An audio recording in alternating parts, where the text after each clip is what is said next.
Burkina Faso, le lieutenant-colonel Paul-Henri Damimba a été investi président hier mercredi 2 mars. La cérémonie s'est tenue dans la salle des banquets de Ouagadougou 2000.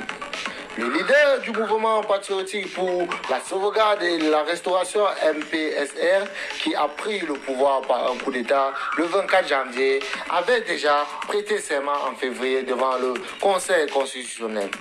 Et 24 heures après l'adoption d'une charte de transition, la cérémonie officielle de son investiture, très courte et sobre, n'était donc qu'une simple formalité. Reportage à Ouagadougou de Gaël Laïx. Un simple maître de cérémonie, la remise du collier de la présidence, l'hymne national, les félicitations de rigueur et tout était fini. Pour son investiture, le lieutenant-colonel Damimba n'a pas prononcé un seul mot. Tant mieux pour Auguste Mohamed, vice-président de Sauvons le Burkina. L'un n'est plus à la parole. C'est bien.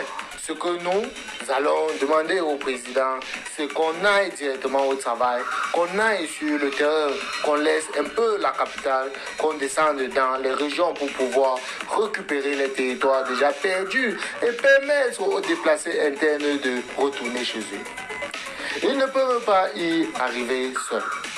Une impatience que modère maître Darbo Yukuba, le bon coordonnateur de la conférence des Dozo sans frontières, ils ont bien de plus de temps.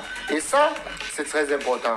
Donc, on demande toujours à la population d'être patiente et de ne pas exiger aux toutes premières heures. S'ils sont là, il faut les accompagner. Mais nous avons confiance qu'ils vont arriver avec le concours de nous tous. Seuls, ils ne peuvent pas. Il y a des questions de la corruption.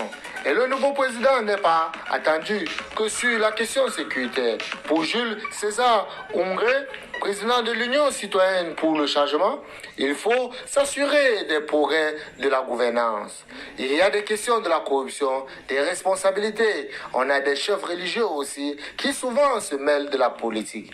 Donc, cela fait que le citoyen aujourd'hui ne s'y retrouve plus. Hier, la présidence a annoncé un audit financier général des structures de l'administration publique.